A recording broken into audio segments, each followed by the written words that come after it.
This is on the way to the ARC. We're about 95 miles from the ARC or so.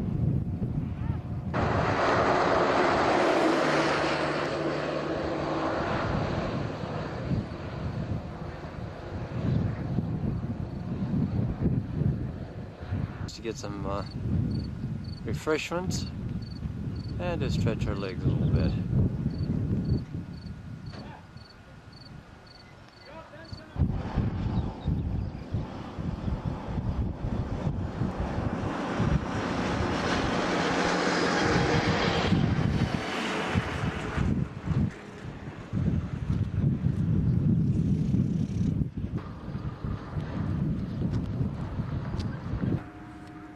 This is our first sighting of Arad through the clouds. It's hard to get a real good picture of it, but you can get a little bit of an idea.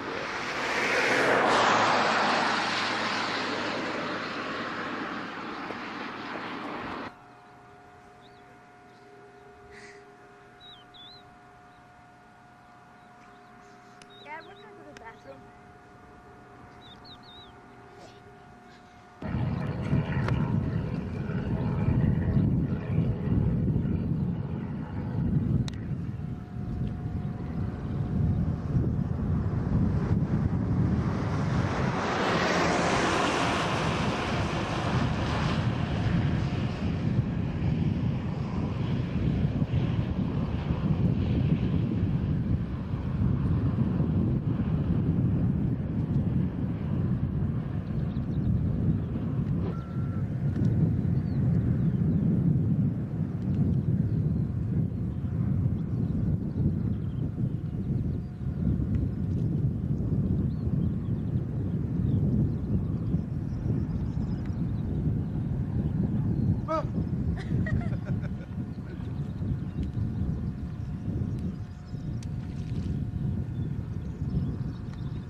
Big Arad.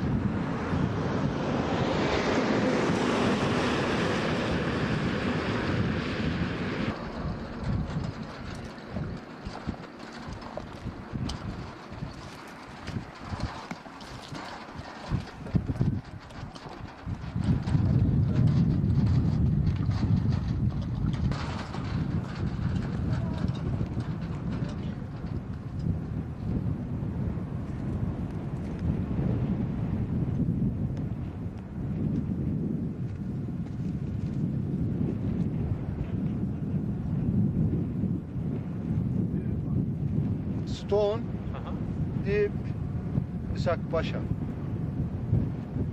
Old, very old. Yeah. Take a picture.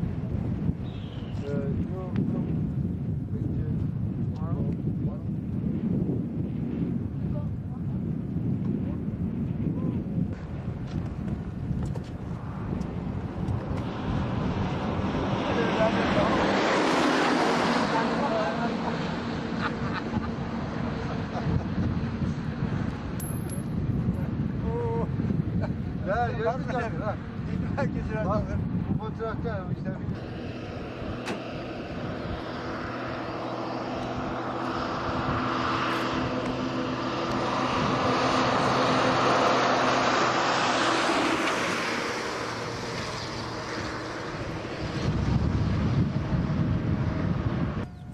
I want to get it.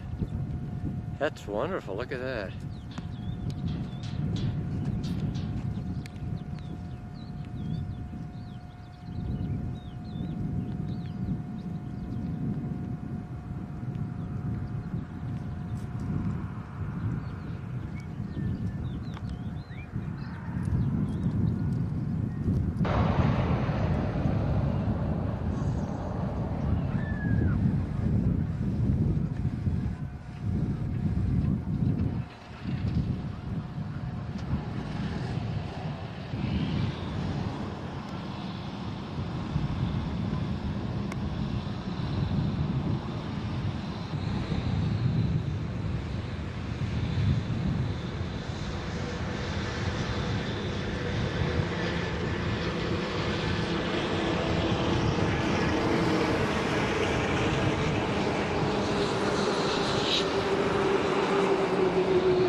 pictures of them.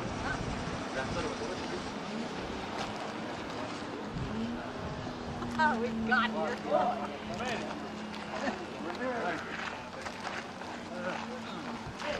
The ARC hunters. The ARC or bus?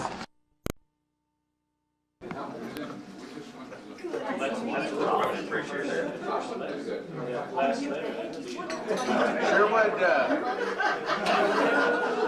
Ron?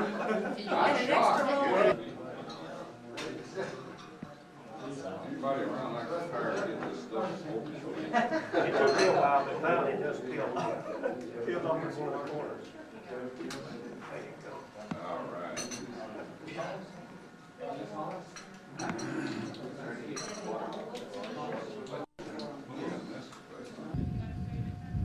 This is Mount Ararat, and I'm standing on the porch of the visitor center on the decking. As we sweep on around, we see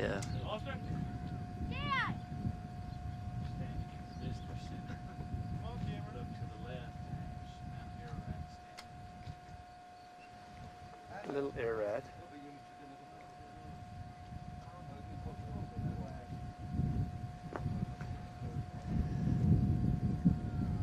We're looking off over into Iran and Russia.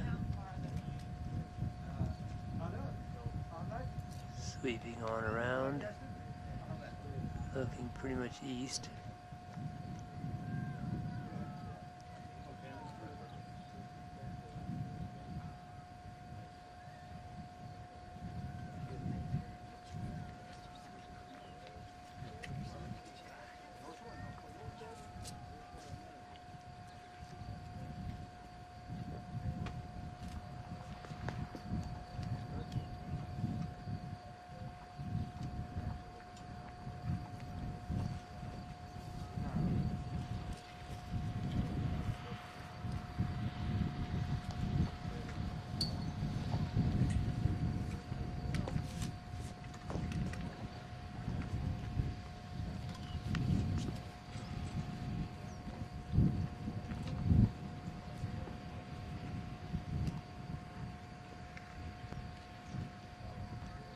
Now looking down into the site, the outline of the ARC.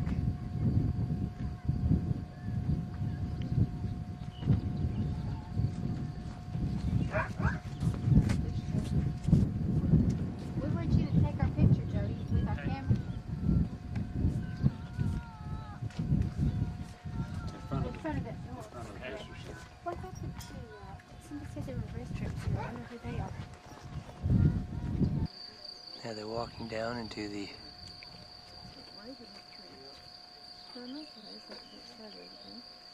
I will get the point, see, and I'll get you a hill. to the ARC.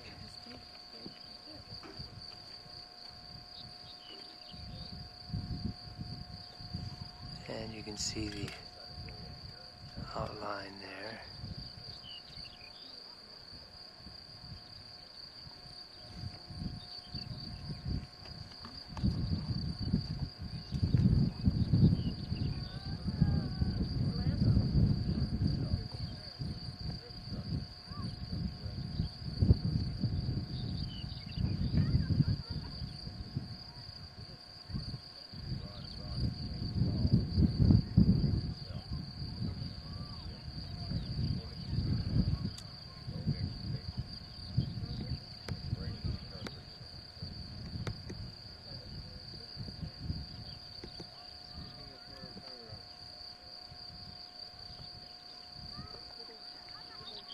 Sweeping down to the hills of the south. We're looking at Mount Ararat right here. And a little village.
take a picture together. I want y'all all get together and get pictures together. Okay. There you go, good. Good. Thank you. Thank you.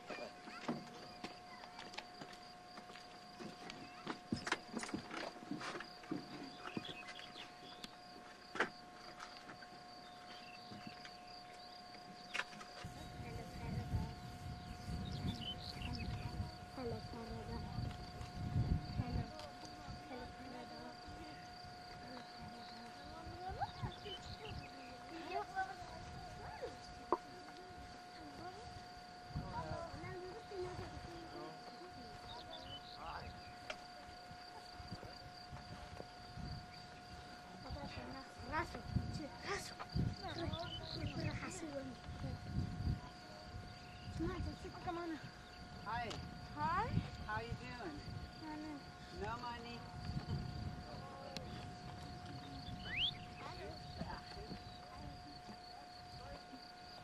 Okay?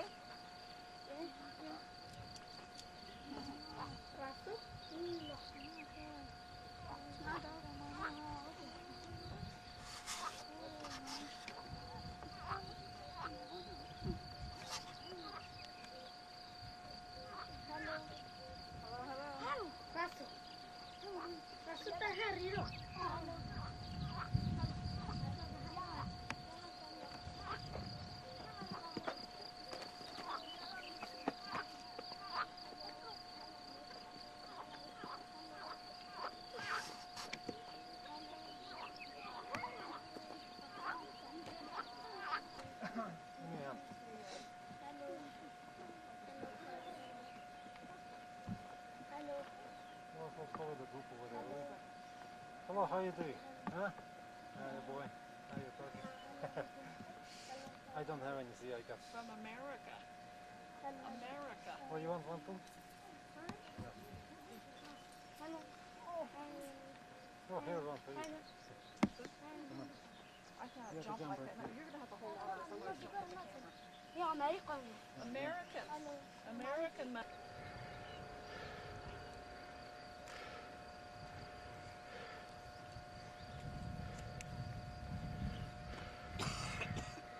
Welcome to what's left of Noah's Ark. In archaeology, you have to learn to settle for things that look a little less than what you might expect if you ordered them from a catalog or something. And in the case of Noah's Ark here, it's about 4,500 to 4,700 years of age. And so we can't expect everything to look like it just came out of the woodwork shop. Now, for years, there was a story associated with St. Jacob's Monastery over on the RECORRIDO, we call it, our large or greater Ararat. And that was that an outcropping of stone that these people had gone up and dressed with hammers and chisel, and from a distance, the distance, by the way, of their monastery, it looked a good deal like the end of a boat sticking out of the mountain. However, it was over 250 feet high. Noah's Ark is only 51 feet high. And along with these stories was a command of God through St. Jacob that nobody, under any circumstances, was to climb the mountain. That way it kept people from going up and finding out that they had dressed this cliff and that they were getting snookered. St. Jacob was supposed to have received a large timber from Noah's Ark from Gabriel himself, and from about 300 AD until 1848, when an earthquake and an eruption on the mountain totally wiped out St. Jacob's Monastery and the village of Ohura. This was the story that kept people off the mountain, kept them looking for the remains of Noah's Ark. And by the way, they sold probably several large boatloads of this one timber that Gabriel gave St. Jacob. For some reason or the other, people don't think too seriously. After they make a long trip and somebody sells them something and tells them that came from Noah's Ark, they're not about to ask any questions. They want to be able to go home and say this is from Noah's Ark. And so they had a thriving business over there. Now then, after that blew up, a lot of people started looking on that mountain. They quote Genesis, I believe it's 9, as saying the ark landed on the mountain of Ararat. In fact, it says it landed in the mountains, plural, of Urartu, which is the equivalent of saying it landed somewhere in the Rocky Mountains or in the Himalayan mountains. It does not designate one specific spot. Now then, down through history, there have been stories told about this site by Berosus of Babylon, quoted by Josephus, and of course there's been many other historians that alluded to the ark and its location. Now, one of the things that was characteristic of the site where the remains of the ark were to be found was that amumam grew there. Now, this is in the story or legend of Utnapishtim, who was the Babylonian Noah, and Gilgamesh, who was the king that went to seek him out and to discover the secret of his so-called eternal life. And this amumam is right here, to my right. After a bit, we'll peel some of this and let you eat it. Now, it sticks your hand, but it tastes aromatic, tastes quite delicious, and shall we say, Montezuma's influence is not in it, so it's safe to munch on that. Now then, to get down to more serious business, this site was seen in an aerial survey in the 50s. It was taken from the U-2 aircraft that was shot down over Russia. Gary Francis Powers filmed this. They had a cover story that a Turkish pilot filmed it. That's not true. It was a NATO aerial survey, and it was to be compared with later surveys in order to determine if there had been any missiles or military sites developed in Russia and in this part of Turkey if the Russians overran it suddenly, which was one of the possibilities and still is. So maybe you want to polish up on your Russian just in case they do that while we're here. But anyway, some people came out to check out this site, and they had listened to all the stories about Noah's Ark being intact. And consequently, when they came here and saw this in the condition that it's in, which, by the way, is a lot more than you could normally expect, and it would not have survived in this condition if God hadn't arranged for it to have been buried, first of all in a lava flow, and then next in some mud flows that followed that. This fossilized the material and preserved a lot more of it than would have been preserved had that not happened. So they came and digged a few holes through what we know to be the gunnels, and they blasted a hole in the side of it back there.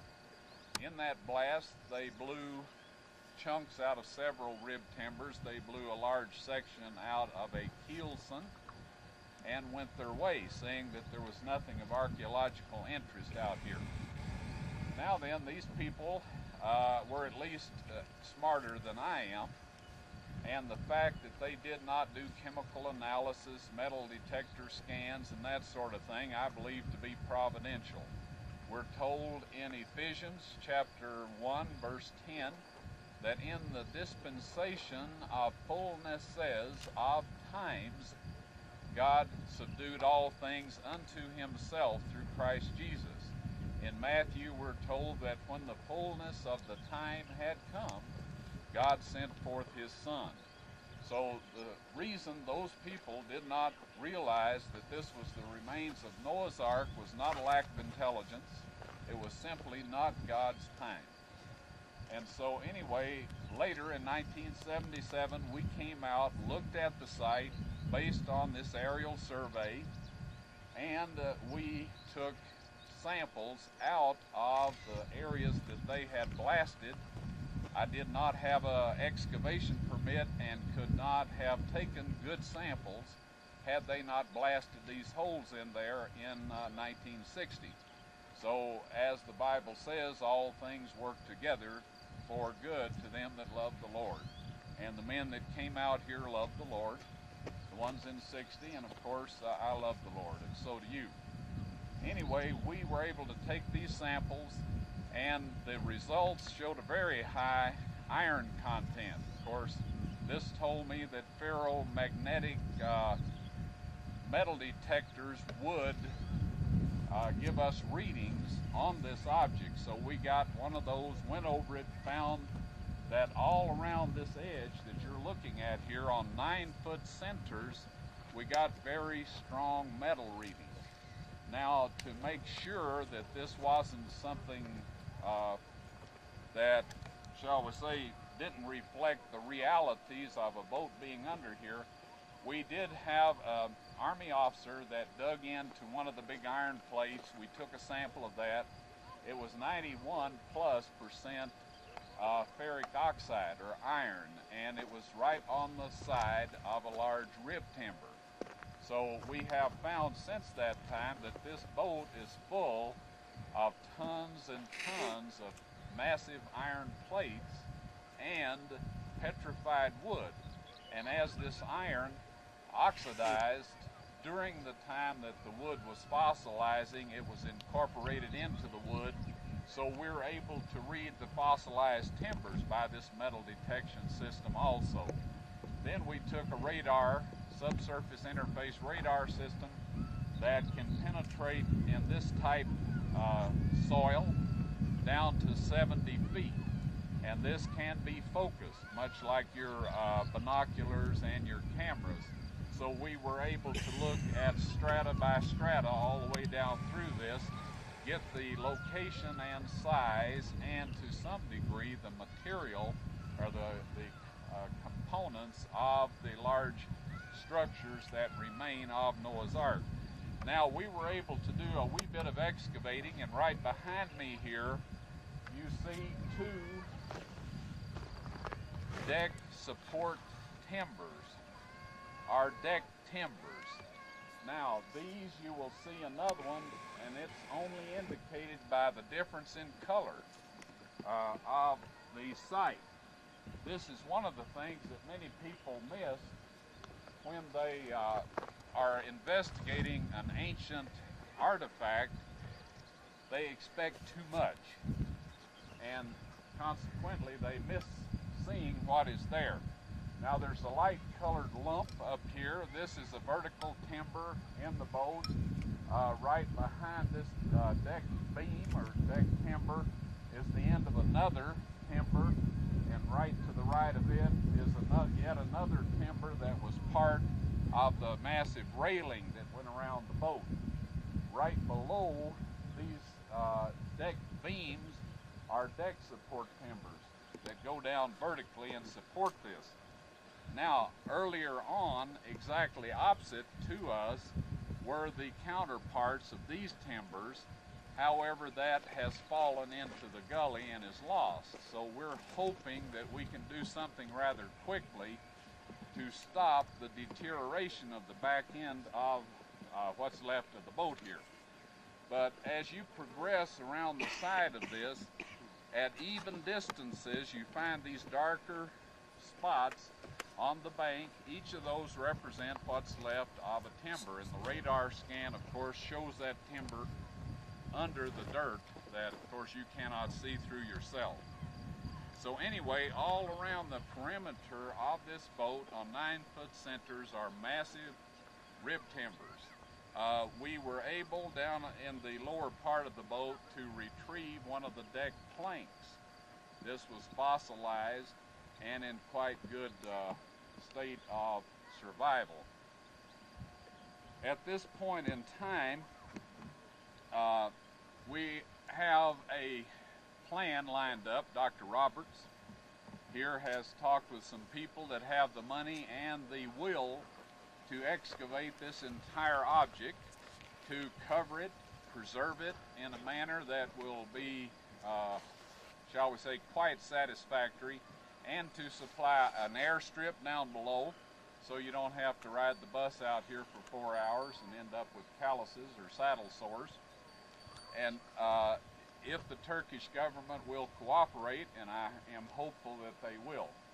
Now then, back to the artifact itself. The high end up here, which is the bow of the boat, is aligned with the lava and mud flow in such a manner that that is quite well preserved. And it's there that we intend to begin the excavation, because it's well preserved and because we can shelter that and keep the rain and freezing and that sort of thing and thawing from destroying the remains of the boat after it is exposed. If we chose to excavate in this area, then all of the water that would land on the upper end of this would flow into the excavation site and would end up, well, result in the destruction of anything that we found down here. So it has to be done in an orderly, scientific manner. Now, if you want to see a boat that has been excavated already that is somewhat similar to this, back in the 1940s in England, they found a funeral boat that dated back to the early Norse, Viking period of time, and it's called the Sutton Hoo boat. There's books out on that, and we have one with us at the hotel if you want to take a look later. But that will give you some idea of how the excavation of this object has to proceed if you want to be able to tell what the boat looked like. Our radar scan shows that there are chambers in here that have not collapsed. There's others that are filled with mud and debris. We have found in these chambers animal hair. We have found a petrified antler. Now, I had one lady, bless her heart, asked me if I had found the skeletons of 2 lions, 2 horses, 2 elephants, and all of that here. And I was feeling sorry for her. I hoped she would realize what she was saying. And as you know, if we found those here, we wouldn't find them in the zoos. So you don't find anything of that nature, but antlers fall off, they are shed periodically and doesn't hurt the animal, they simply grow another one back.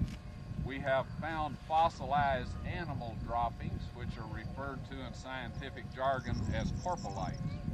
So all of those things have been found here, plus pierced anchor stones of the appropriate size for a 515-foot boat. So there is overwhelming evidence that this is indeed the remains of Noah's Ark. Now, these are also accompanied by inscriptions in the Sumerian script, in the Urartuan script, and in the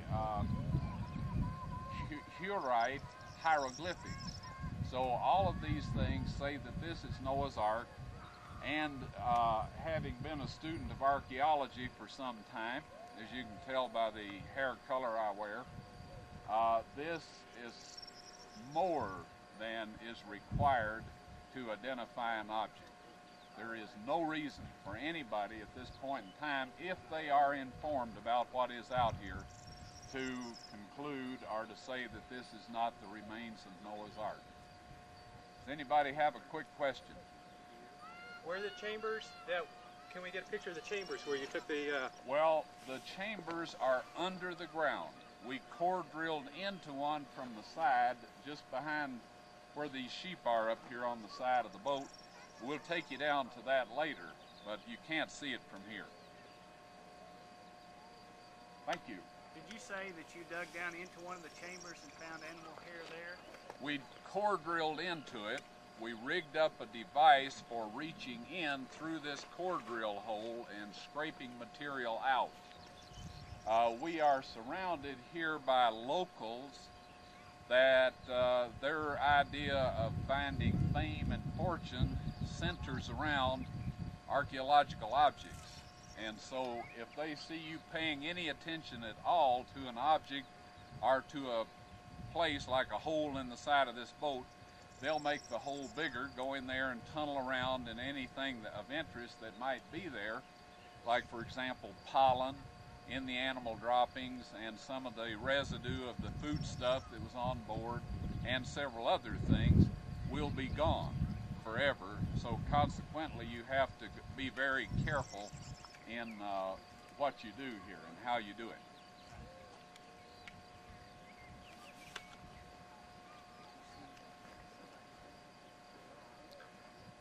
Okay, that's about it. Thank you very much.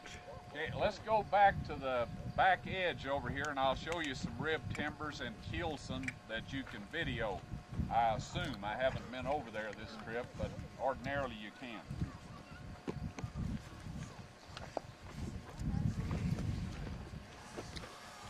You just want this on pause, I presume? I'm gonna go in front.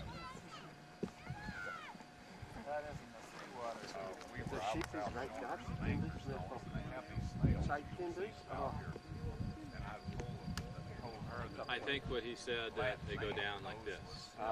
So they would be the ribs, I guess. That's what he's saying. Wide.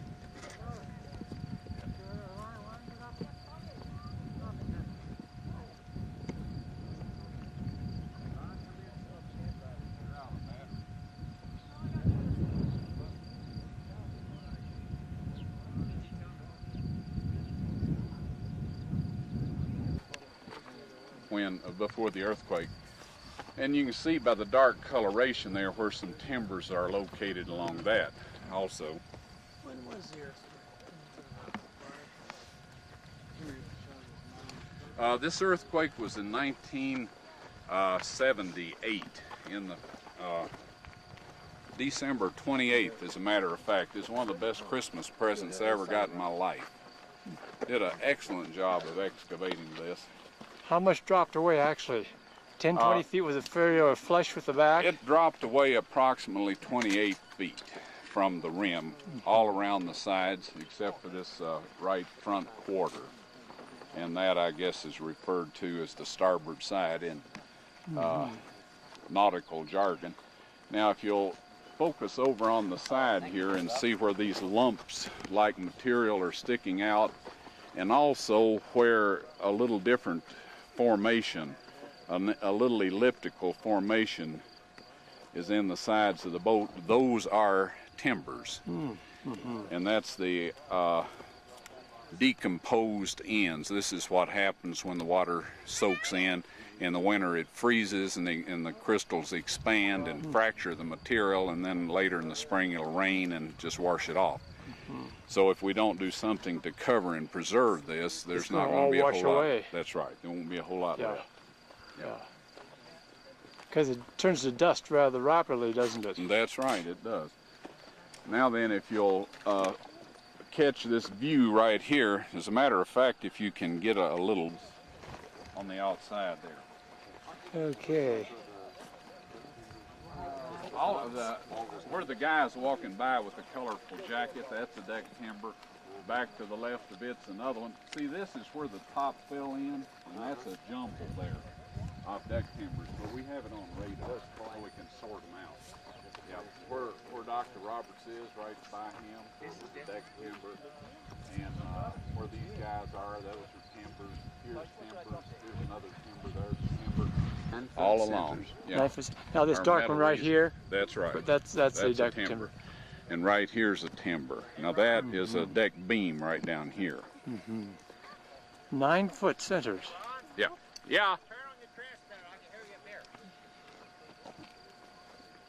I think I'm on. Virgil. I'm on, Bob.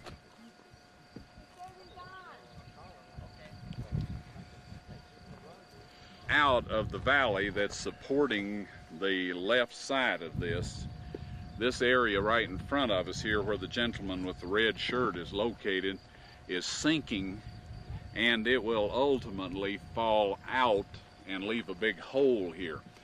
Now the fact that these things, these gunnels are standing, show that they have what's called structural strength.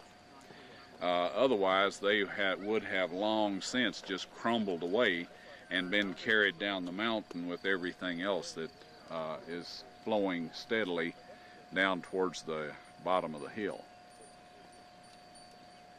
Now in the crack right up in the middle where the gentleman is with the tripod looking this way, the crack that runs across in front of him, we found fossilized timbers with spikes through them, iron spikes. Oh, which side? In that crack right there? In that crack, yeah, right in front of where the children are talking with the gentleman in the straw hat. How long were they, Ron? Well, we have found spikes in our radar scans and that sort of thing. They were of an appropriate length to hold together whatever they were, the joints that they were reinforcing with these. And they were much like what we would call a rivet. They had large flat heads, they were long shafts that were split partway up at the end, and then they would take a large plate and put it with a hole in it, shove it up over the end of that, and then spread those tips out much like we would a rivet. To give a purchase on either side of That's right, yes. structure. And there's thousands of those in here. So upon excavation, all of that stuff will be more visible than it is at this point in time.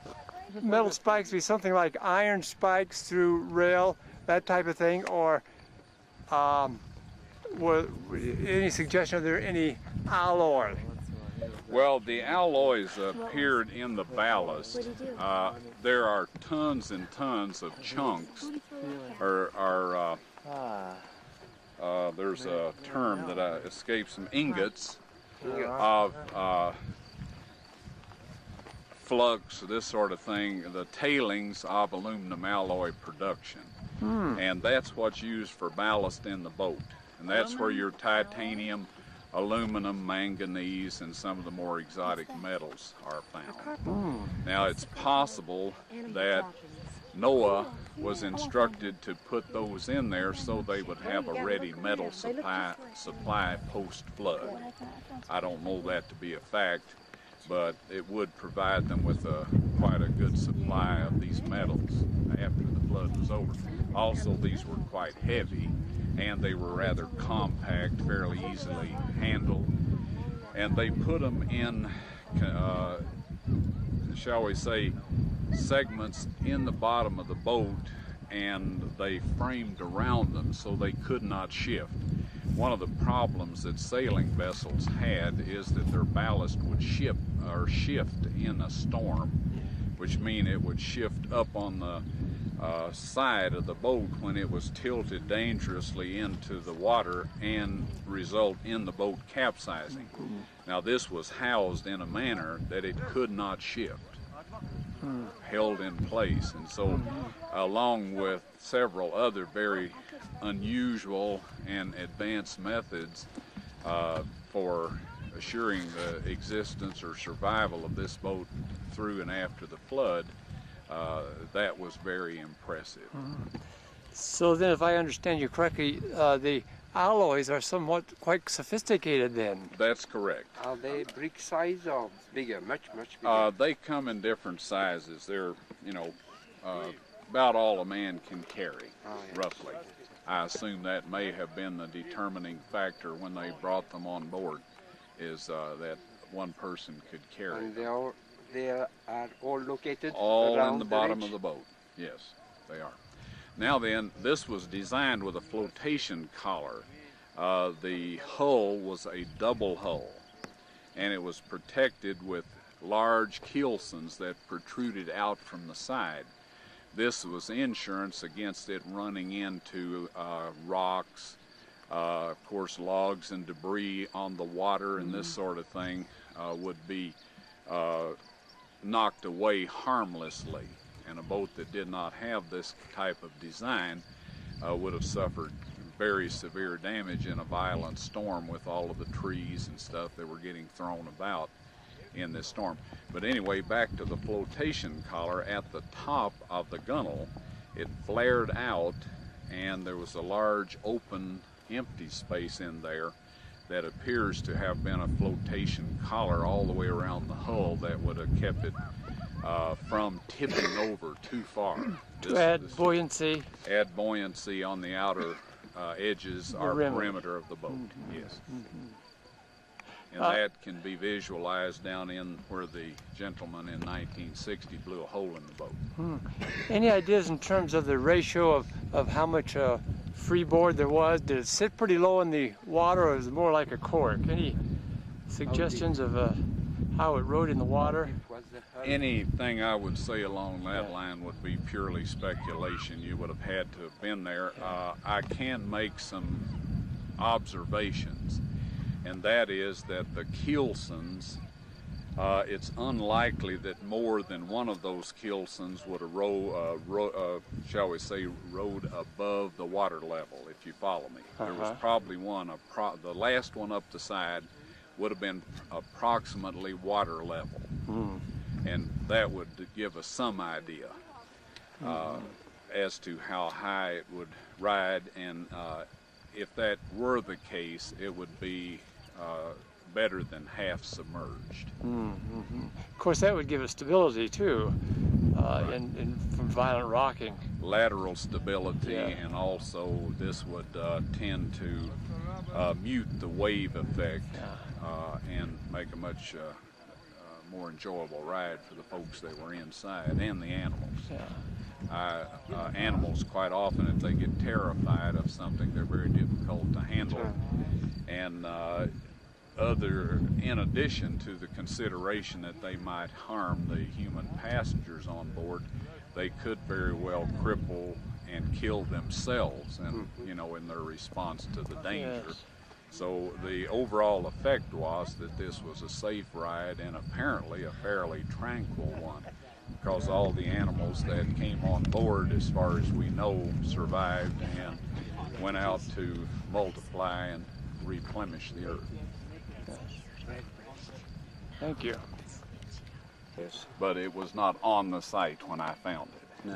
What is this, Ron? There wouldn't have been any significance. It seems to be a washer with a rivet or bolt.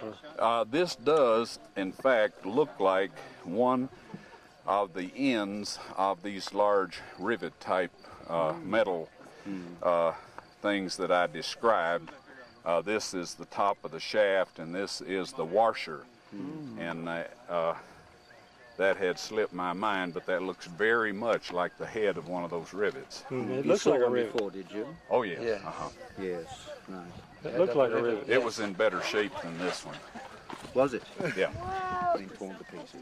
I suspected as much, and down there is another place where there was some. So my You thought found that some more down further, did you? You remember where I pointed down? You did to? indeed, yes. Yeah. Anyway, if you'll go down there when nobody's looking, you'll find that some more there. But they also dug that out. But it's not all gone. No, so there's a little bit. Is it? This is a little bit gone. This is an amumam plant. And some of the ancient historians said that the remains of the Ark were to be found where much amumam grows. I've been all around Turkey considerably, and this area here, from where the Ark originally landed, down through here is the only place I have seen any of this, which indicates that this was considered important enough by Noah and his family that they took some seed of it on board the boat. Yeah. Go ahead. Okay, cut. Perhaps another piece. All right. If we could. He's taken the root. I want to botanically analyze that if I can get it out of it. Oh, okay. Is the root on it? Yeah. Okay, put it in a bag then and keep it. It might be an idea. Yeah, there's more around. Yeah, I'll have to sample. Yeah. I don't quite know what you can do with it, except you must break it. That's the only thing you can get. Dr. Robert. Yes. Thank you. Yes. I will get. Do you have a ammomin complete? Yeah. Leaves, stem, root. Yes, complete. Okay. Complete. Yes. Anyway, this is a rib timber, this dark area right here. this will knock it off. But this is too slippery to stand up. You're almost here. All the way to the ground, yep.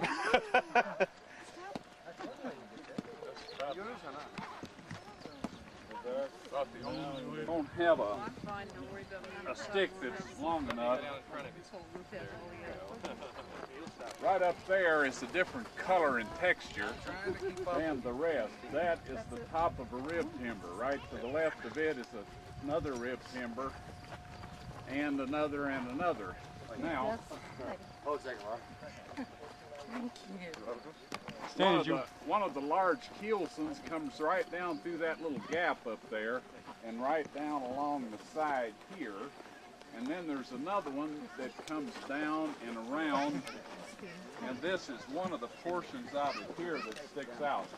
This is quite metallic right in here. We tried to drive a spike into that and it wouldn't drive. So that's heavily metallicized there.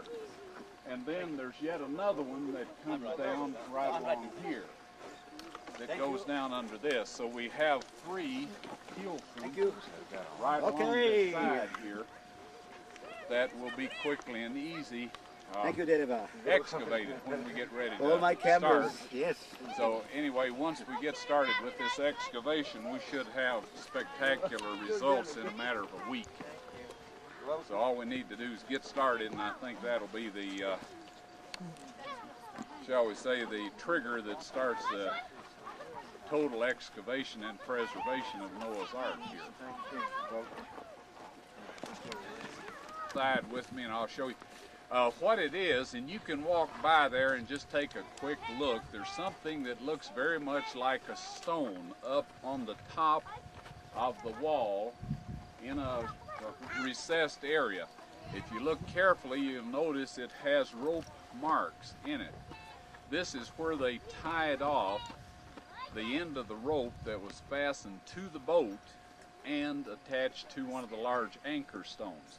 If you just tie a rope around the timber, it will chafe the timber and the rope will end up breaking. And this was very, very rough seas we're talking about. So they divided the rope up into a web type affair, put this large stone on the back side of one of the railings, and took the web of the rope around there and cut grooves in the stone so this webbing would fit in. It would be countersunk in there. That way it wouldn't slip and chafe. And if you walk along one at a time and look up there, you can see that. But don't call too much attention to it, or these young men will have carried it off, and it won't be here anymore. It's on the other side? It's on this side, just down along the side. I'll take one person to be proven that this is Noah's Ark. So they will take things away that are part of the proof that it is. So I'm showing you this on your promise that you will not do anything to jeopardize the things that you have seen out here.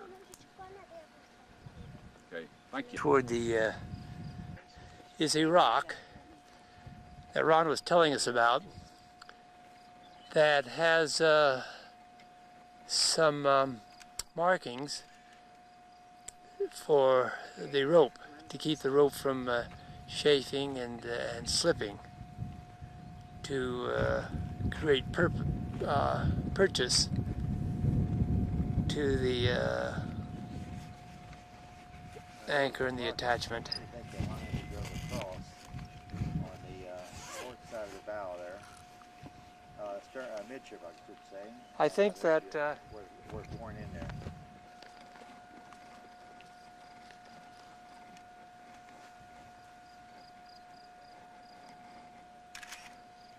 Right. A little bit to your left, about 2 steps. Yeah, I know where it is. Okay. I just don't want anybody else to. Now, when you get through shooting that, just kind of take some of the side down through here. There's some areas where the hull itself is exposed, the fossilized hull. Just little sections of it, but that'll be nice to have later on when we dig the dirt away and all of it.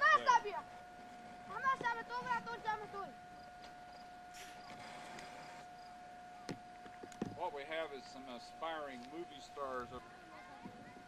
These are something that people that work on sailboats and stuff a few years back are familiar with. I'm sure Bob knows what we're talking about. It's something you use to keep the rope from chafing and breaking on you. If you got a telephoto lens or zoom or something like that, just zoom in on it.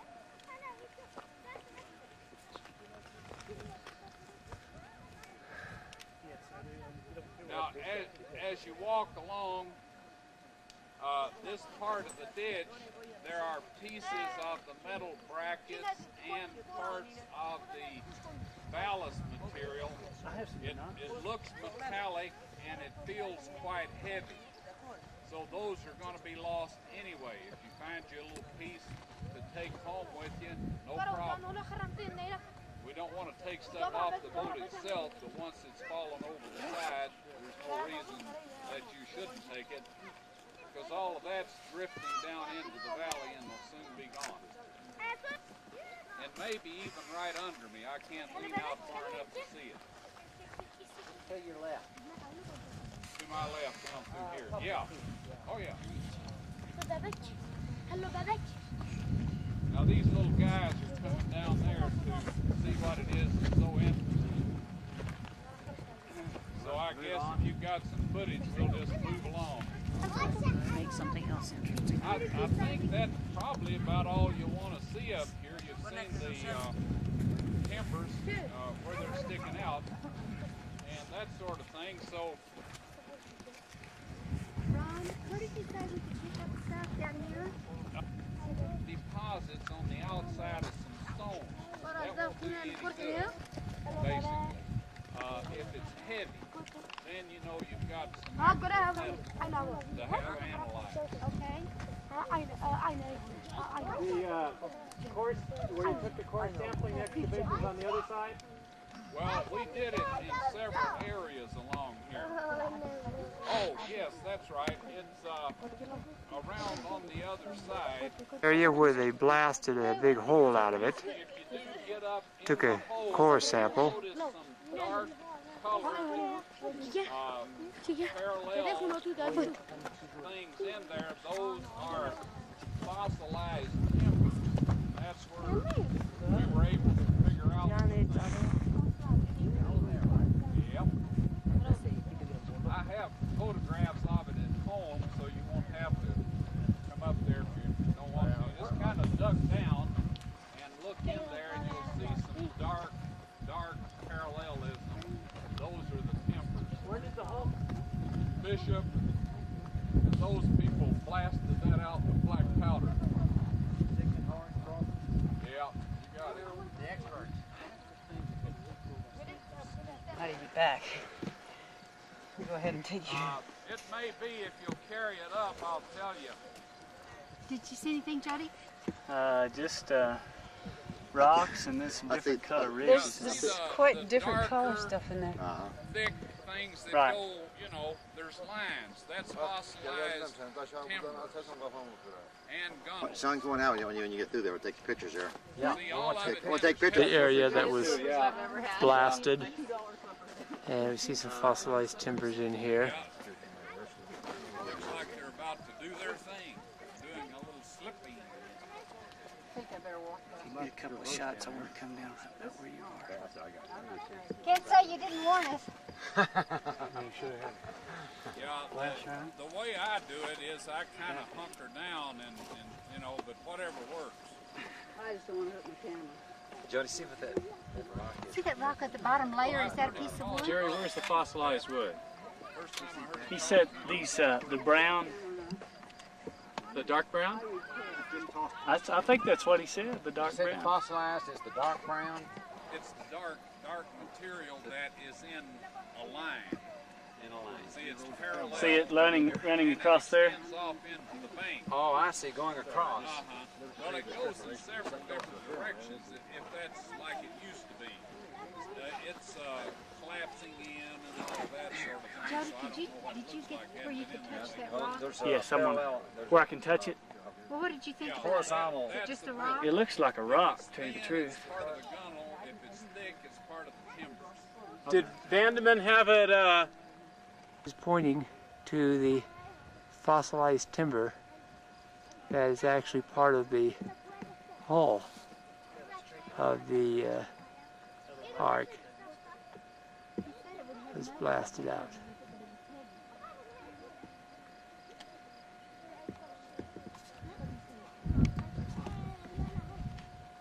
Well, Ted, you gonna make it as a archaeologist here, geologist?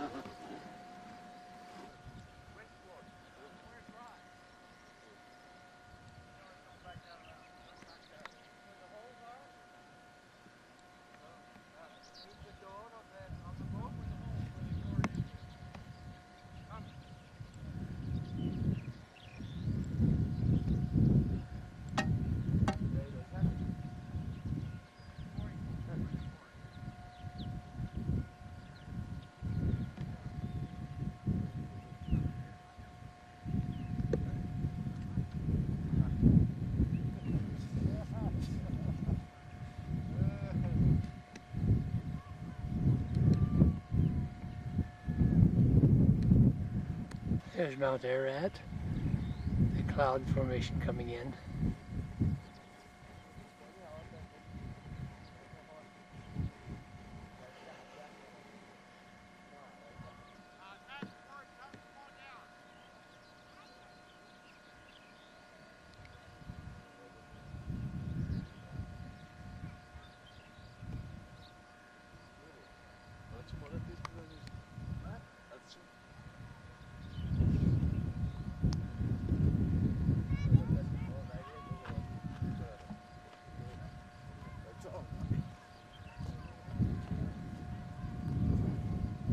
So that people can walk through and see this.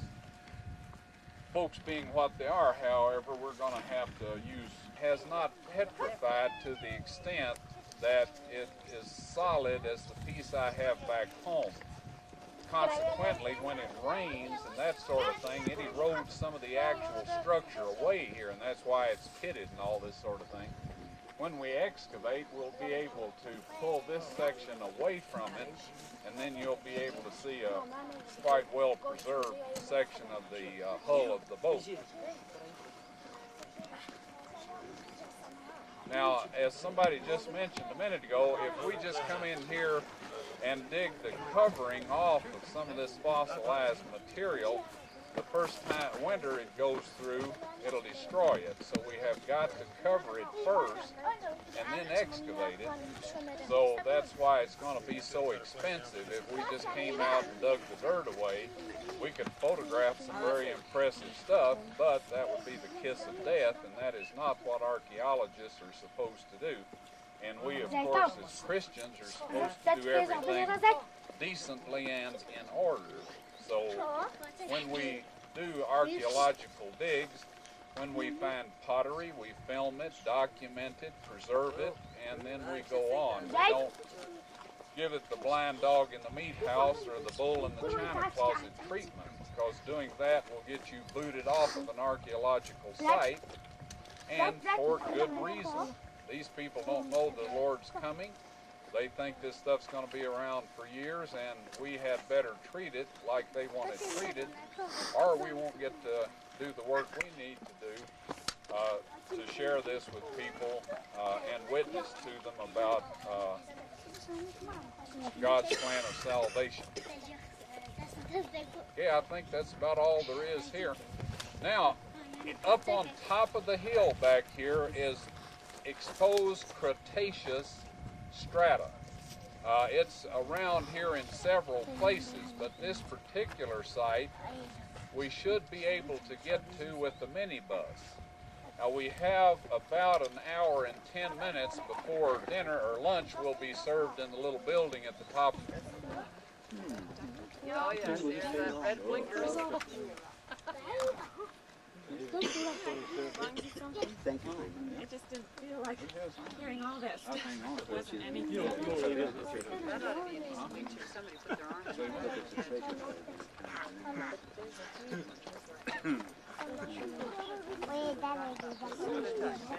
See, if you come in with anybody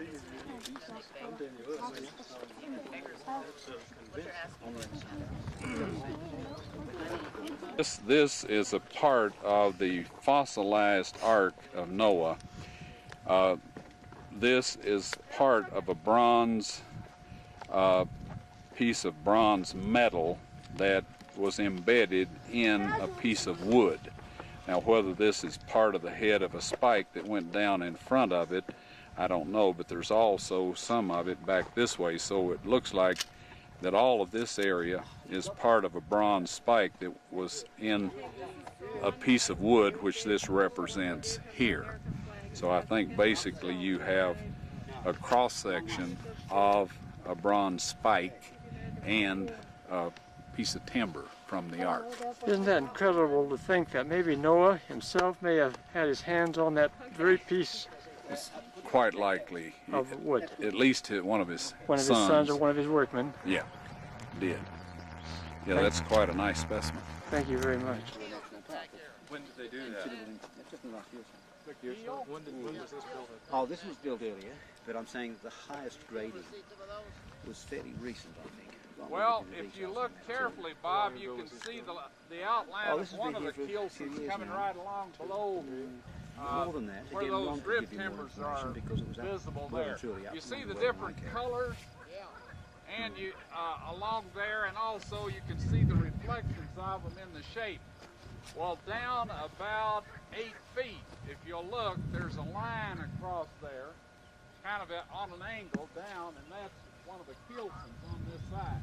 I got you. Okay.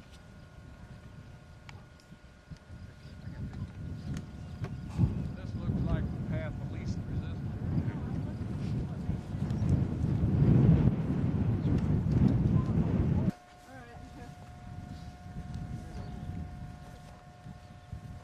You make it?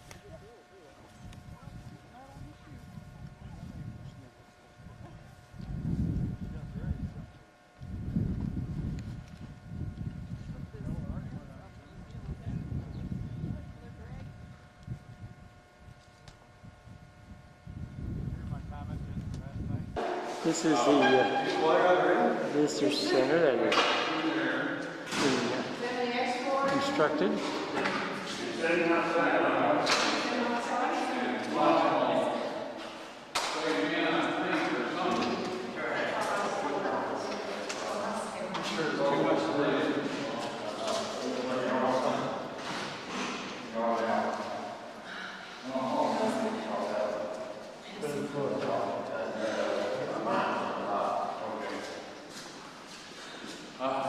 What a reading.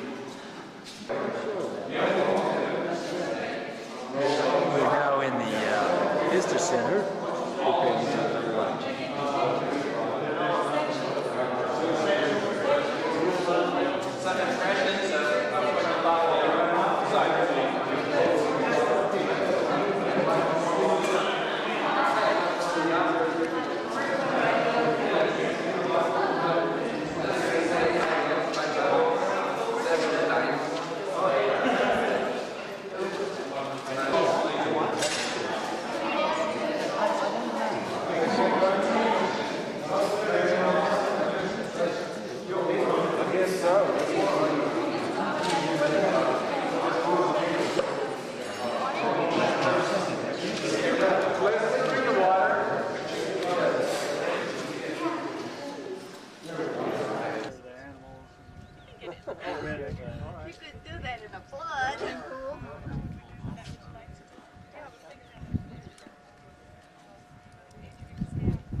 Bless you, my dear. Now, what does that mean, Ron, exactly? That means that it's the flood strata. This was the top of the ground after the flood. Other stuff is seismically produced by lava and earthquakes and that sort of thing, and erosion. But this was the surface of the earth at the time the ark landed. So, I see. So the shells and so on are just on the surface, is that? That's right. Yeah, it's called Cretaceous. I see. Okay. Anywhere that you find shells or Cretaceous. Here's a piece of coral here, Ron. On the surface. Okay. Yep. Yeah, this is another piece of coral. Good. I'm glad these young eyes or whatever. There's one. This is a piece of limestone that dissolved in The surface of the earth. Why wouldn't erosion take most of this stuff away? Why would not the years of water and so on move most of it? Well, shall we say, there's been vegetation here constantly since the flood, and the roots and all of that slowed the erosion process. Erosion process, right? I see. Yeah. So And also, I basically- suppose it could have been pretty deep too, couldn't it? Well, it's quite a deep strata, yes. How? Do you have any idea how deep it would go? We would have to dig a shaft to Yeah. find out how deep this particular one went. Yeah. Some of them get pretty deep. Yeah. Now, this is in other parts of the earth too. Right. Oh yeah. Yeah. Yeah. This is not the only place. Yeah. Right behind you at this same level, we find the same material back on the other side of the mountain. So this is the Cretaceous level. Yeah. Noah's Ark landed right back above this. There's a part of the bottom of the hull back there to prove it. And so all of this fits scientifically. Real good specimen of it. Yep. Got something. Yep, sure enough. Finally found some.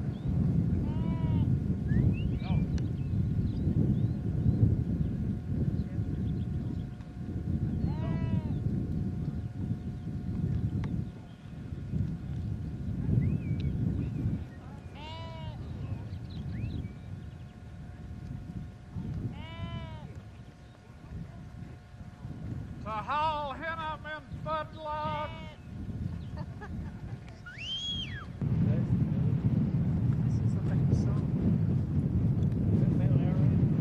This is the anchor stone.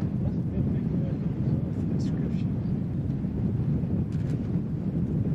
In this area, naturally, there is an outcropping in the Uhura Gorge since the earthquake in 1848, but prior to that time, this type of granite was not available. As you can see, this is the hole here, and then it has 8 crosses on it. When I first came out here in '77, this was standing up and in perfect condition. Now this large cross here represents Noah, and the other half of it, of course, is over here. And then this one represents his wife, and as you can see, it's the second largest one in the group. Folks are trying to get us on video. Everybody's standing in front of it. You can't get anything. And this represents his oldest son, this represents the youngest son, this represents the middle son. The position and the ornate quality indicates the importance, and the size indicates the importance of the individual involved. And excuse me, this is the first son's wife, not the first son. Second son's wife, and the third son's wife. Over on this side, to his right, the large cross, which looks exactly identical to this one, represents the oldest son. And then the second son is right alongside the oldest son on this side, and his wife is represented on on the outside over there. Then the youngest son is represented down here, out from the horizontal bar of the cross.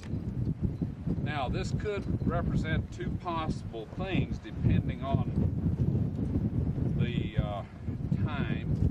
One is that he's the son of my right hand. The other one would be that he was maybe in disgrace. And I think in the situation of Noah, it may be that that represented Ham, who, you know, had not proven to be as respectful of his father as the others had.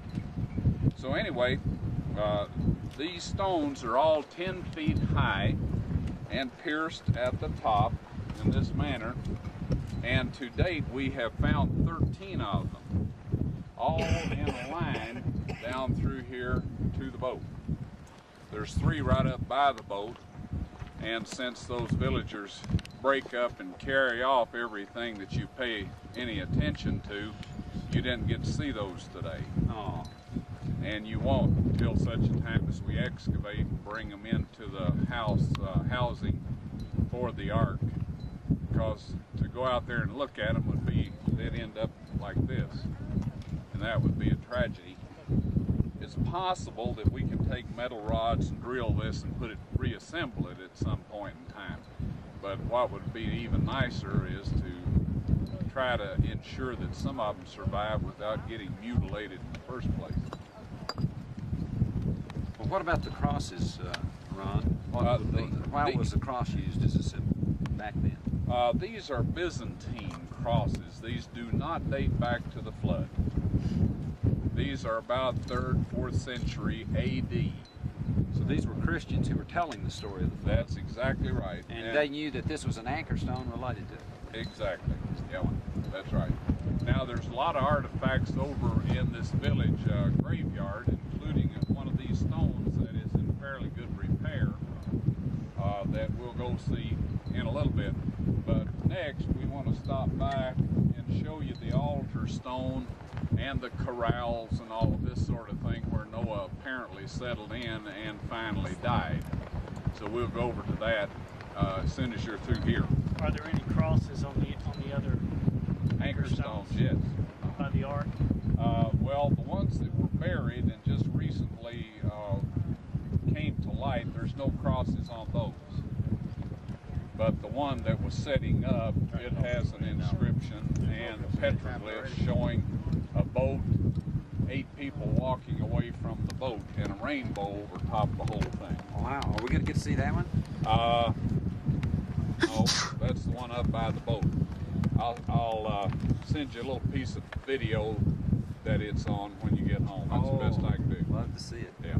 That'd be great. Because I'd hate for that to get mutilated, and as sure as you don't want go up there, you don't want to go close to it.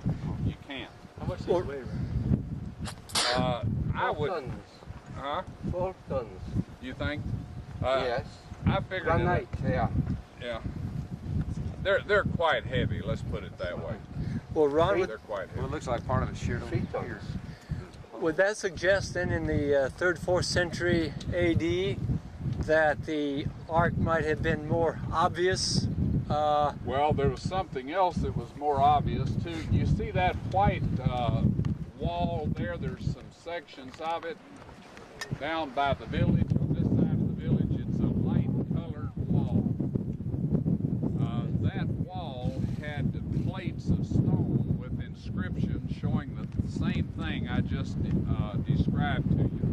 It showed the people walking away from the ark with the rainbow. It shows the importance by the size.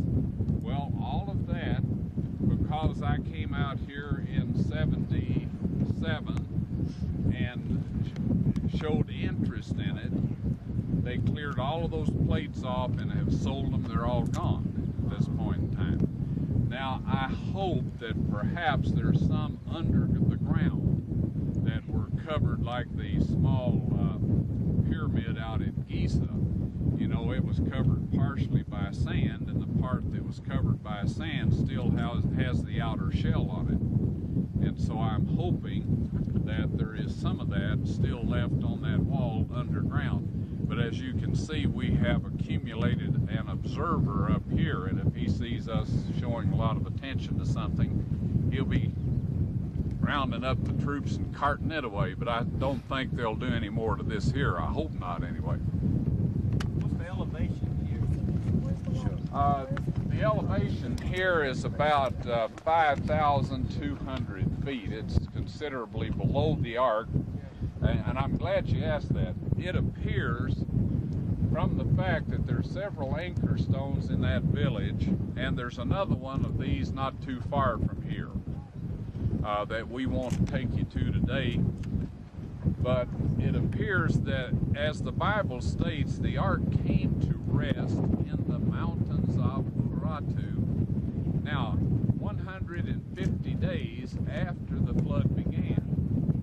And then it goes on with the scenario. After it came to rest, Noah opened the window and let out the raven and the dove.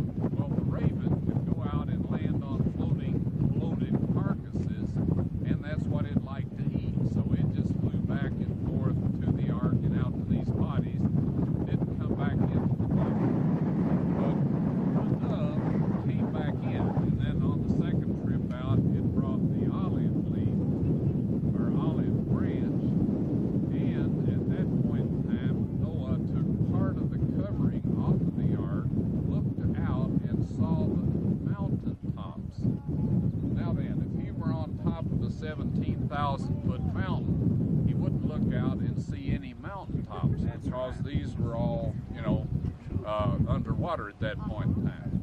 So what appears that he was tethered here for a considerable period of time.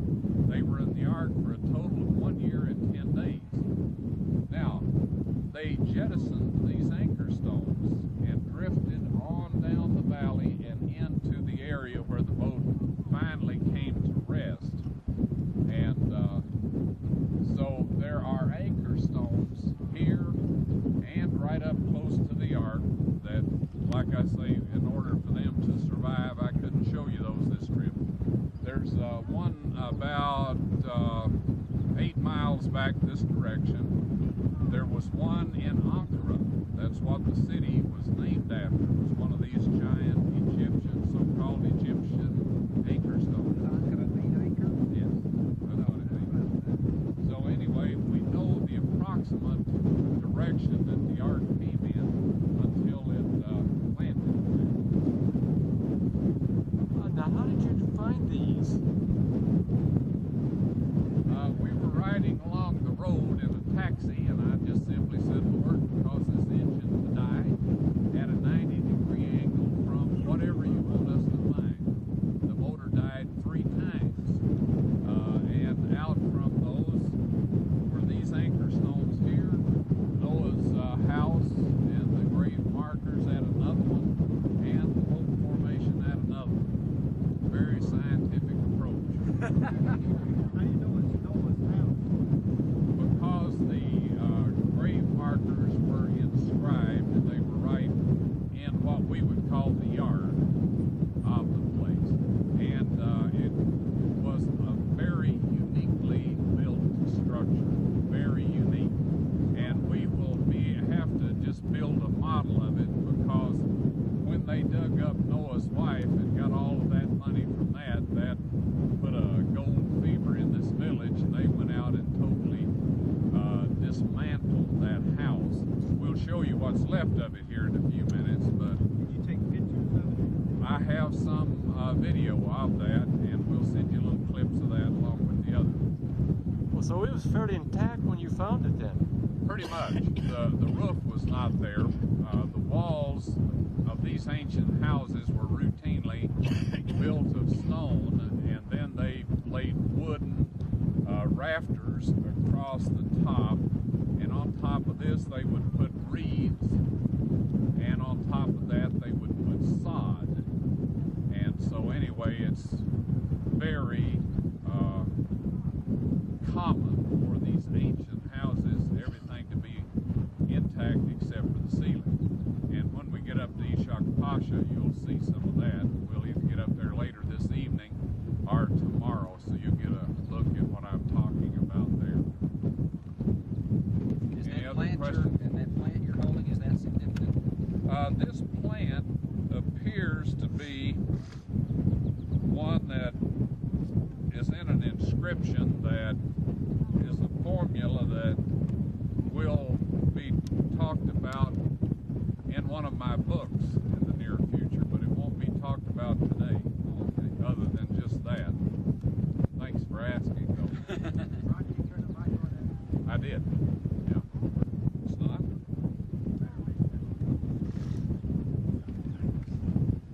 Did you excavate, or was it like This, standing up? it was sitting right up. I mean, like the dug it up, village, huh? Oh, it was standing straight up when you found it? Oh, no, I didn't excavate there either. It was there. Yeah. Well, about 3 feet. Yeah. About 3 feet sunk into the ground. This is the bottom of it here.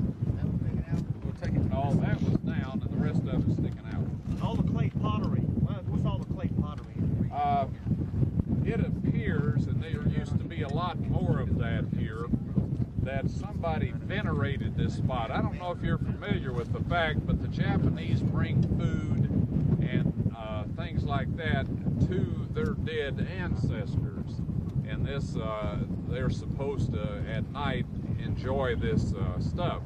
I think probably some of the priests come along and help themselves, and this makes the the ancestor worshipers happy that their family enjoyed this food. So I guess it works out, you know. But anyway, it appears that at some point in time this was venerated, and people brought stuff in pottery and just left it here. They thought something was under this tombstone. As it turned out, yes, there was some gold under here too. There was some gold under. Yeah, and people apparently didn't know it back in ancient times, but even today, out in areas that rural areas where there are graveyards, there's people have discovered that folks are buried with rings and valuable things like gold teeth and all of that. They go out and dig these up and take the stuff, which is disgusting. Was this gold actually from the time of any I have no idea. All I can say is that Noah's wife's gold was pre-flood, obviously. I have from the description. There were gemstones on it, and it was very thick, plated, gold, solid gold. And one big belt that she wore around the middle sold for $75 million American dollars on the black market in Istanbul. And this is from the Turkish investigating team. This is not a myth or anything. Do they know where it is now? They traced it to the doorstep of a very wealthy, very influential Turkish official, and there the hunt stopped. Nothing's been said about it since, but I assume that it was melted down and the gems, sold and that sort of thing. And as far as I know, there was never any pictures made or anything, so that's, it's disgusting. But if those of us that get to go to heaven, I believe that we will get a replay of all the events and things that took place on earth.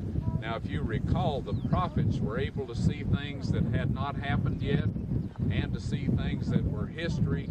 God has some recording system that makes ours look rather bulky and insufficient. Amen. And I believe that... I think he knows how to make a better video than we do. That's right. So we'll probably get to see it. So if you want to see that, you're going to have to get to heaven, would be my get on board, estimate of that. Yeah. Any other questions? Okay. We'll go back to the bus and go over here and look at the house and the altar and all that sort of thing. Ron, is there any indication in history at all, in any ancient writings, church writings, and so on, of finding these in early apostolic churches or any time? No, these, there were absolutely no record of these until I found them in 1977, that I have been able to find, other than the one that the city of Ankara was named after. Is there any history on that one? Yes, they minted a coin, which apparently nobody's able to find, but it's recorded that they struck a coin with that on it, a likeness of it on there. And they recognized that for what it was. As an anchor, that's right. They called it an Egyptian-style anchor stone, and so they called the city Ankara, or anchor. Did they credit to Noah's being associated with Noah's Ark? Nothing mentioned of that, just except an anchor the size, that it was a very large Egyptian-style anchor stone. Who struck the coin? Is it still in existence? The people that named the city after the stone struck commemorating the deal. Was the inscription the same, very similar to these? I have no idea. Oh, it's lost. The one in Anchor is lost? Yeah. Coin. I don't know what happened to it. There's no record of what happened to it. Will we be seeing another anchor stone? Yes. Would it be okay to take a piece of the pottery? This pottery belongs to some people that have shot and killed several diplomats in Turkey, and I wouldn't. Yeah. Especially with somebody standing around. What pottery is that, though? This pottery. Oh, right. Yeah.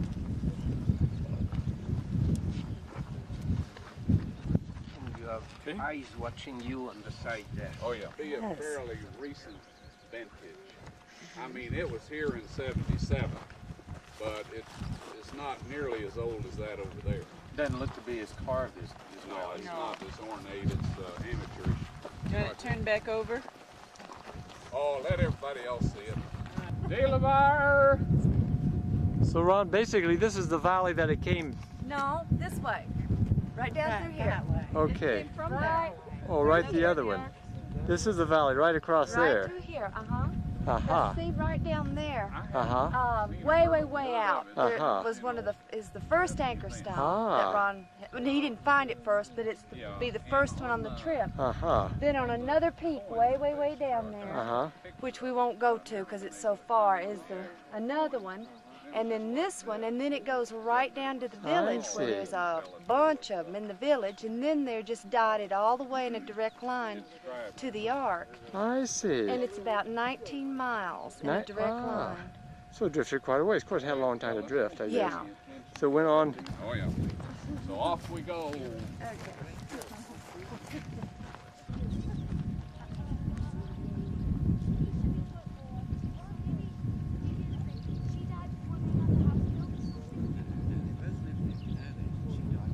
Let's scoot to the bus without stopping at this location. Right. You guys There's a law against digging graves in this country. And in order for them to dig that, they first had to destroy the grave markers. And there's some remnants of those over there that we'll be able to show you. Anyway, having done that, they apparently couldn't find or relocate Noah's grave. So the only one that got dug was his wife's grave. But they did search for it. They made a couple of exploratory holes, but it appears that they missed. But I'm not about to track their attention to where it is. When we get all of our permits, we may dig that and put it in the museum by the Ark. But you fairly certain you know where? Oh, I know exactly where it is, yes. Site of what appears to have been Noah's home at some point after he left the Ark. Now, I like to, shall we say, share a little anecdote here. Can't you imagine his wife's comments when they could finally get off the Ark, and he says, "Honey, why don't we live here for a while until I can get something nice fixed up?" You know, she probably said, "You sleep on the floor until you get me out of this place," or something to that effect.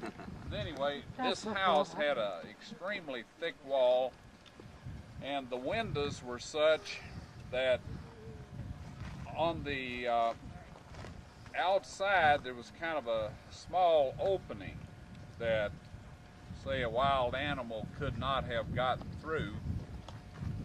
But on the inside there was a very large opening, and the window casing was at quite an angle.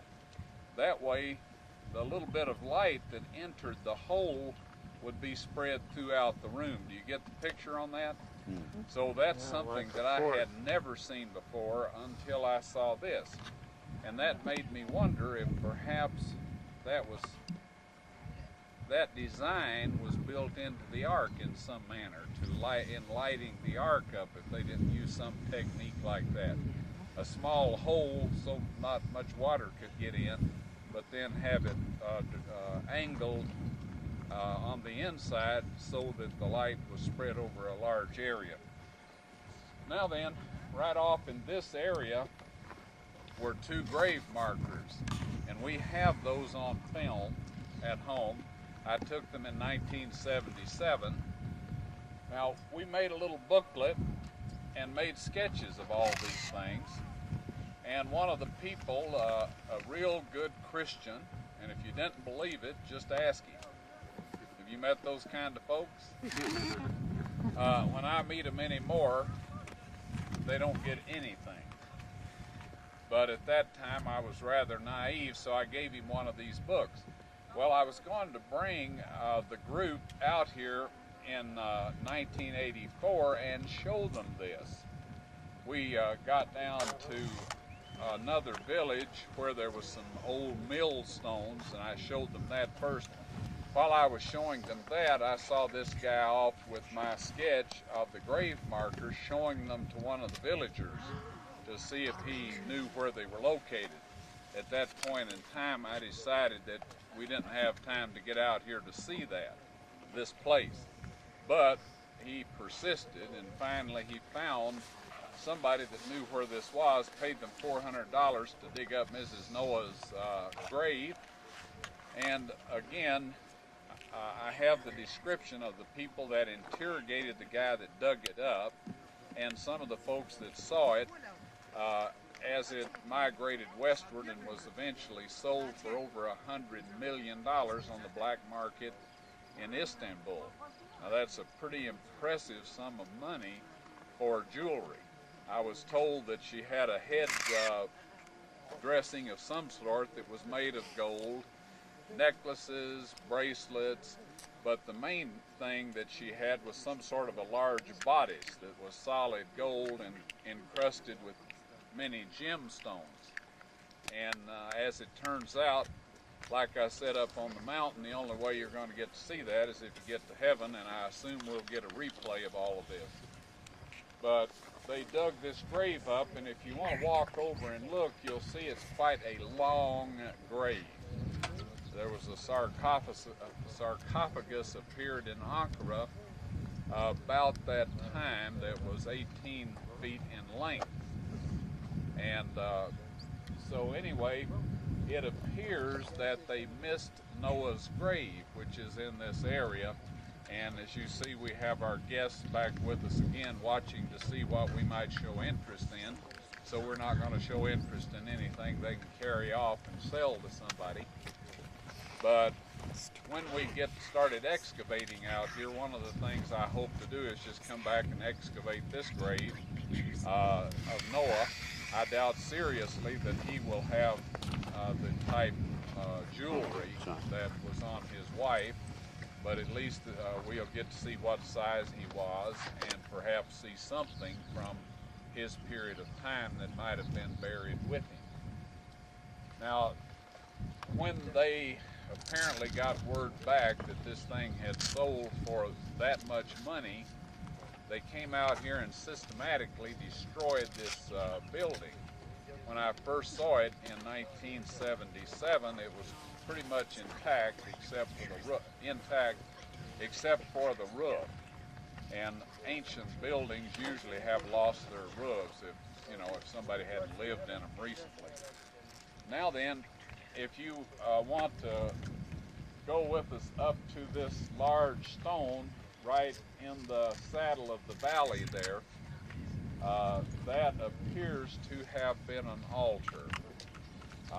And from that point you can see the system of fences here that appears to have been a system of corrals and hens, and we were told that Noah became a husbandman, and of course there's cattle husbandry, and it's specifically mentioned that he planted some grapes or a vineyard and got drunk off of the wine afterwards. If I had just been through what he had been through, I would have probably joined him.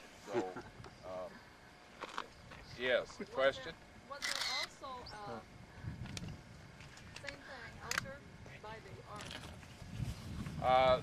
There appears to have been one up on top of the mountain, but that is on Iranian border, and there's some inscriptions that there's things you did not get to see today, okay? I don't want to throw a wet blanket on the situation, but it appeared that all of you were quite happy with what you did get to see.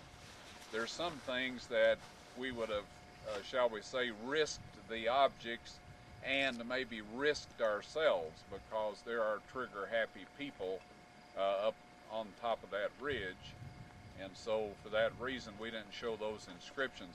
We will show you an anchor stone with inscriptions, one of which is Nimrod's symbol while he was yet alive. There are 3 of those on one of these stones, and there's another one on a larger one on a separate stone from that, so you'll get to see that in a few minutes.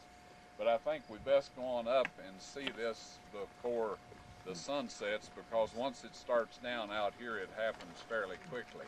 Is this the altar up here? The altar is right up to your left, to my right, and we may as well walk on up there and take a look at these. And even yet, people tend to do a lot of outdoor stuff, and they basically just sleep in the house, right? They cook outside and all of that, by and large. So it compared with what is considered large today, right?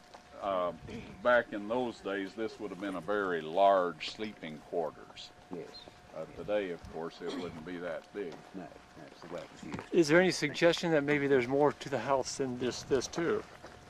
Not that, you know, that's obvious. There's some stuff that goes off around through here. There might have been a courtyard or something like that, but as far as the actual house structure itself, this seems to have been it. Now, I never paced this off or measured it, and I noticed that you have a tape. It might be interesting just to get these measurements. If I'd you like don't to know if mind. they're cubits too. Okay, I left it on the bus. Oh, you did? Well, we'll come back. I can tell you real close by stepping it off.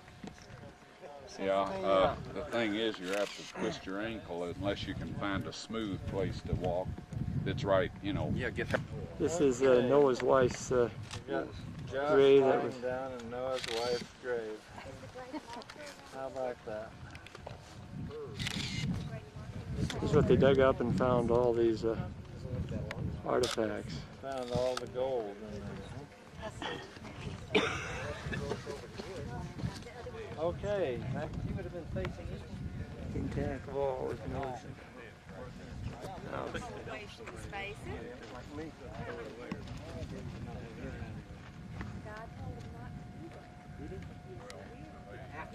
I've seen the video.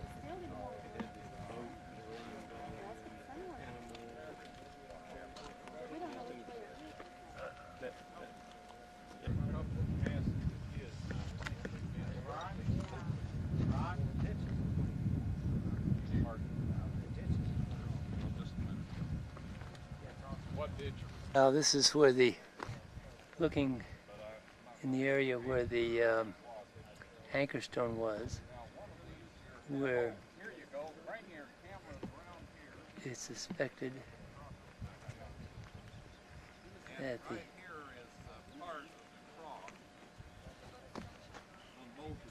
Here's one part, here's another part, but this one's intact. That was fed to the valley. I don't see any part of his ground.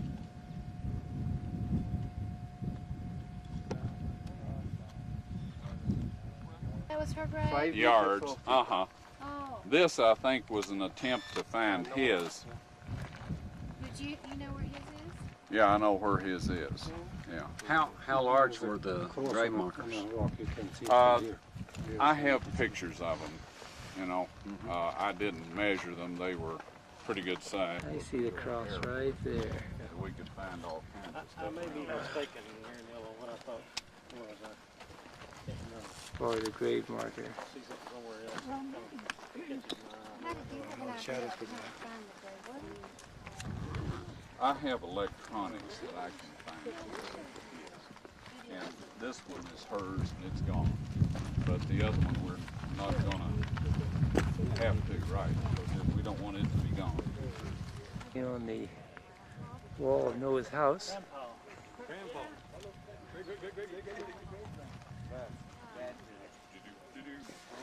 In there, which would hold upwards of 1,000, well, I guess 8,000 or 10,000 people could sit in there. I guess Noah kept preaching afterwards too, didn't he? Yeah. Or maybe he was prepared to Noah anyway. the preacher. Like to keep their kids straight. Now, here, now, they have two steps here that go up. They could lead the bullock up here and just turn it around, and I guess somebody stepped here and whopped it in the head or whatever they did to them, and then laying in that position with the head down, they could slit its throat and it bleed out, because they were strictly forbidden to eat blood of animals, if you remember. They were allowed to eat flesh, but it says do not eat the blood of the animal, so it appears that has been chipped out. It's not just naturally occurring there. You can see several places where they have chipped. Now it's been weathered to the point that it's quite smooth. And let's see, somewhere around here's one for smaller critters. I don't remember where that one was. So this is where they butchered. I get the picture. This I would say. Now, when they had sacrifices back then, the patriarch of the family, who in this case, as long as he lived, which was considerable time after the flood, 350 years, the patriarch of the family was the priest of the family. And so anyway, they were obliged to offer sacrifices periodically. I don't know if they did the morning and evening sacrifice. That may have just been instituted when the country, or rather the people of Israel, descendants of Israel, were given the sanctuary. But at least when they did have these sacrifices, they would eat the flesh of it and have some fellowship and worship and this sort of thing. And of course, Noah was in that position for 350 years after the flood.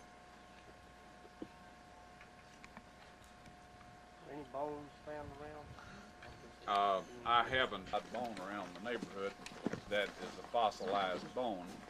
So there were obviously folks around the area way back shortly after the flood that ate some flesh, that took part in this thing, which what used to be its normal water level, and you can stand out there and talk in a normal voice and be heard all up around the little natural. So the flood wasn't, although it was terribly destructive and would seem like it had no order at all, obviously God set up mountain patterns and land configurations that served to his purpose after the flood. It's nice to know that somebody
two in here.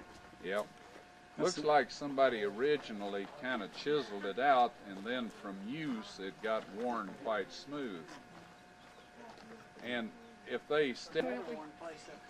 Well, now, Ron, is there a possibility that these could be in a later era in terms of their making this sort of a holy place for later people? In other words, if the the Ark was around for a long time, obviously. Yeah. And could later people have come in here and worshipped? Anything is possible. Anything is possible. This natural amphitheater here, I would say that a knowledge of that probably got passed along, and if they had a place, if they had some reason to call a meeting of a large number of people, I would imagine that they would come here, unless there's another one that, would work as well that would have been closer to them.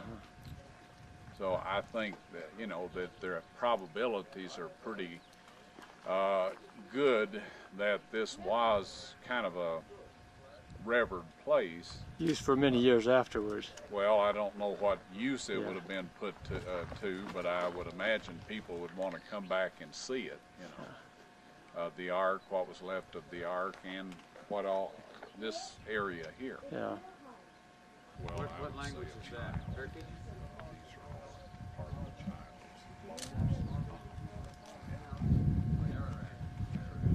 Anyway, now this is one of the anchor stones that, again, I want to get this.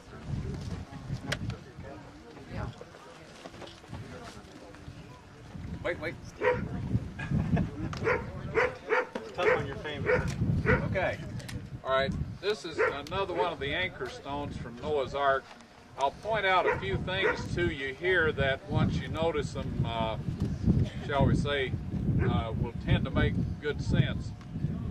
This stone weighs several tons, and you'll notice the hole is affixed right near the top.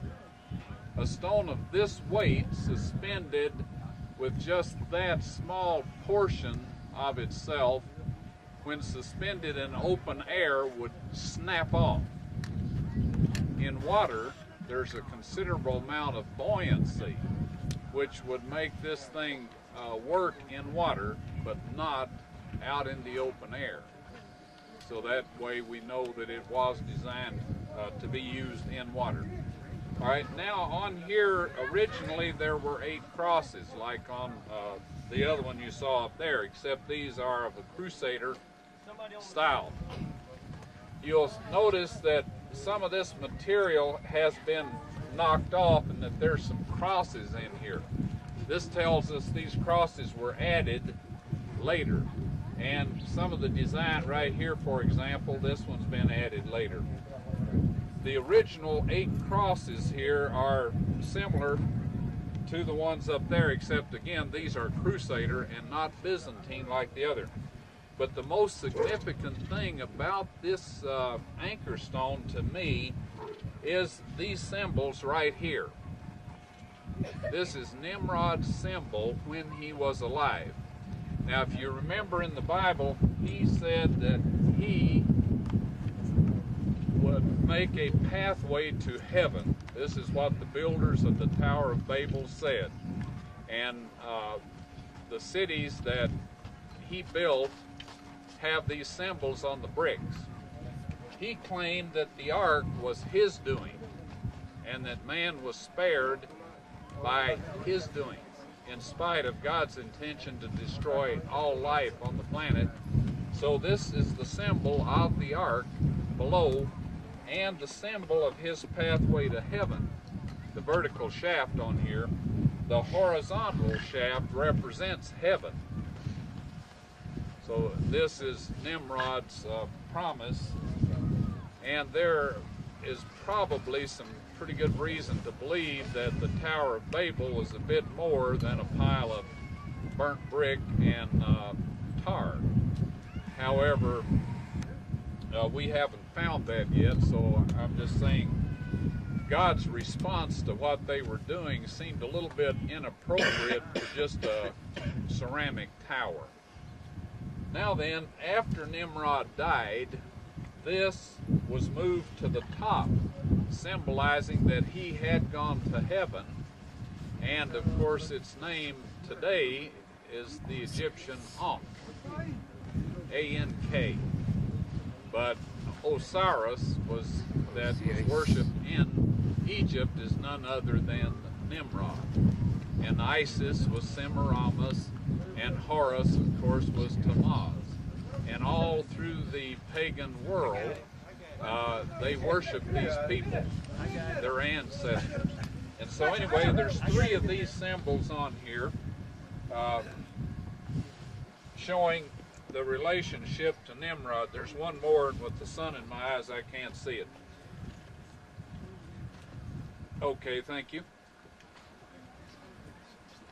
Anyway, this stone received some damage, and judging from the smoothness of the damaged site, I would say it probably happened during the flood, and it, shall we say, got polished or up a little bit in the during the rest of the trip.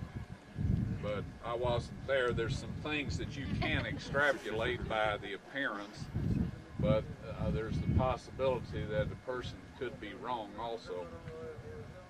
Anybody have any questions on this one? What year do you think that these symbols were put on? I mean, well, the Crusades were from about 900 AD until about 1200 AD, and so at that point in time. Now, why would they use Nimrod's symbol? Well, I don't believe they did. I believe that that was placed on there during Nimrod's lifetime to show that, see, he claimed that he did Noah's Ark. That was his thing. I see. And his symbol, when he was alive, being placed on here would, in my way of thinking, show that he at least believed that this came off of Noah's Ark. So then those inscriptions are ancient, and the others then are The others AD. Are not that ancient, yes. In 900 AD. Now, over in the graveyard back here is another very large copy of Nimrod's symbol. If you care to go over there and video that while we still have some sunshine. We have one more place to go after we get through in the village here, and that's what appears to be petrified bark, which we think might possibly be a part of the covering of the ark that Nimrod took off, because bark makes an excellent covering. It's no good for the bottom of a craft, but if it's placed on the top, it's very waterproof and does not absorb water, so it's choice material for that.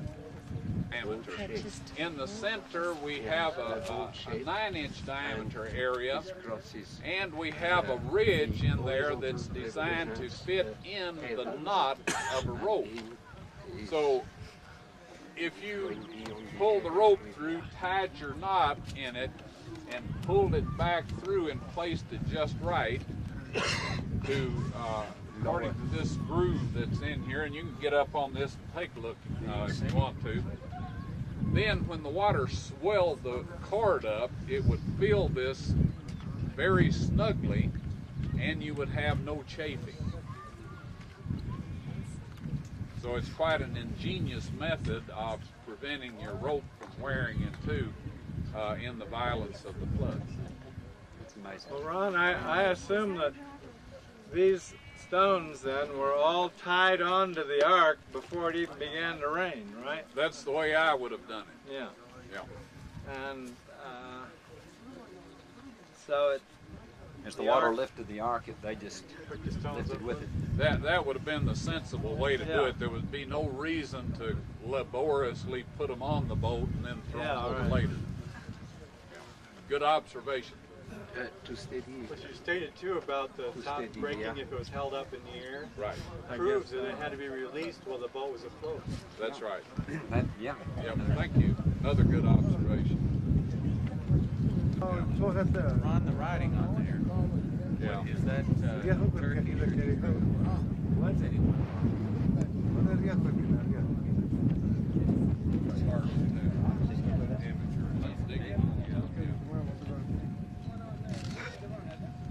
did.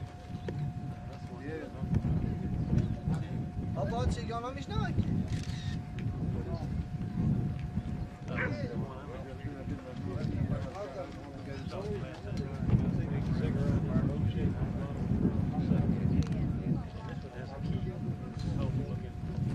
There's a couple more of the anchor stuff material. I think it's actually the burl stones here. See across the grave on them.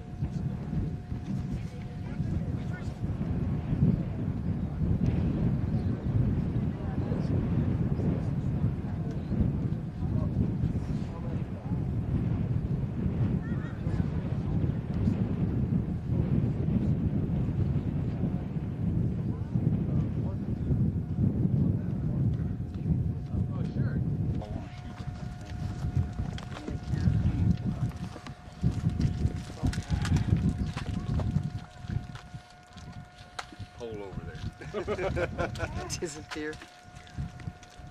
Are we ready? Wait just 1 second, Rob.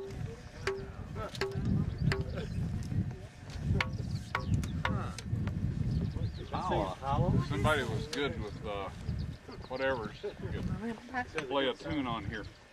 This appears to be bark, okay, from an evergreen type tree. That's what it appears to be. Now this one has 8 crosses on it, but due to the type of material it is, it's quite difficult to see them.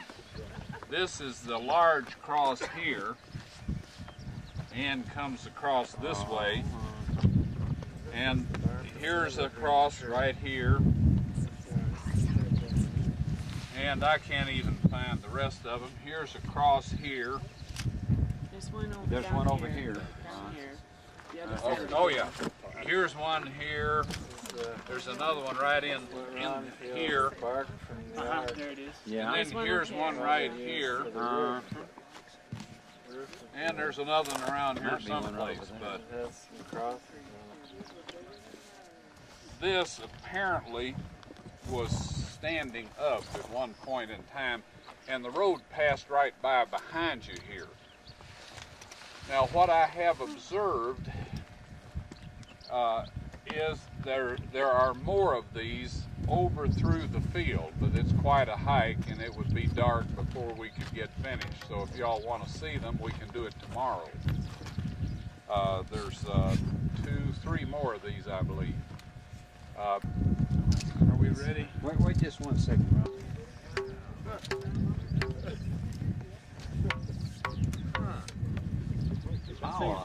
Somebody was good with whatever's good. Play a tune on here. This appears to be bark, okay, from an evergreen type tree. That's what it appears to be. Now this one has 8 crosses on it, but due to the type of material it is, it's quite difficult to see them. This is the large cross here and comes across this way, and here's a cross right here, and I can't even find the rest of them. Here's a cross here. There's one over here. Oh yeah, here's one here. There's another one right in here. There it is. Yeah. And then here's one right here. And there's another one around here someplace. But this apparently was standing up at one point in time, and the road passed right by behind you here. Now what I have observed is there are more of these over through the field, but it's quite a hike and it would be dark before we could get finished. So if y'all want to see them, we can do it tomorrow. There's 2, 3 more of these, I believe, back through there.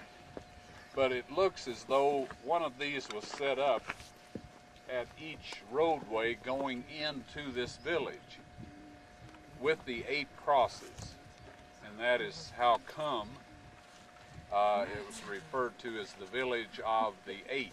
That's how it was identified, by these 8 crosses on each of the roads coming into the village. Well, is that what that village is still called, the village of the No. Eight? Or? They have changed the name to allude to this artesian spring that's back here. Yeah.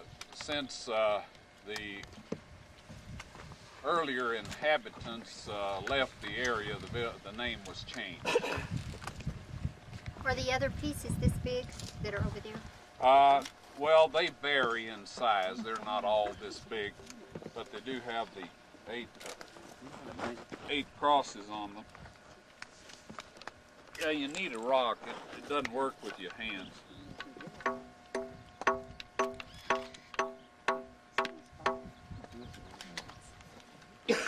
John, what can you say about the fact that thick as it is, it's supposed to be just bark of a tree? Is this an indicator of the size of a tree, or? It would be, and also the plane would indicate that it was a very large diameter tree. In other words, this distance, there's hardly any curvature, which would indicate that it was a very massive tree. And evergreens, a lot of times, will have quite a thick bark. Out in California, a few folks have gone out there and seen the sequoias and that. Giant redwoods? Yeah, they all have real thick barks. I wonder where a tree that big would come from. Well, pre-flood, man lived about 1,000 years, so trees would live, you know, a long time. And in California, there's trees that you can drive your car through. They've got tunnels in them and that. So even one of those trees, you know, would you could get the kind of timbers and stuff that we're discussing.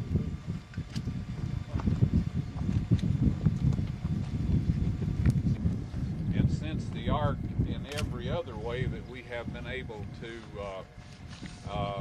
document or to, you know, investigate, it's a very remarkable boat.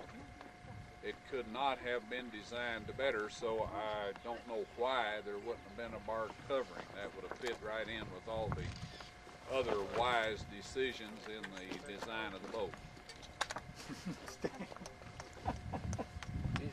You notice my stumbling over here, right? Does this look like a... Over here? Say what? Well, if that is petrified wood, there aren't any other trees around here. Most likely the place where it come from. It'd be about the only place they could come. And the rest of these over two here are petrified wood too, rather than being the stone that the anchor stones are made of. Can this be tested to see whether it's petrified? They do not think in creationist terms. Yeah. They would not for 1 second consider that this could be a part of Noah's Ark. See, that would not be one of the possibilities that they would consider. Well, you wouldn't even need to tell them that, though. You could just, you know, ask them, is this petrified wood? Or not? Can they know, though? I doubt seriously that they could. Sure. See, pre-flood wood was different. It had no growth rings, and so they would not identify it as wood. It's just that simple. Now this they might identify as bark. I don't know. If somebody wants to try hollow really lends support. You know, it would decay, maybe some on the inside, maybe. And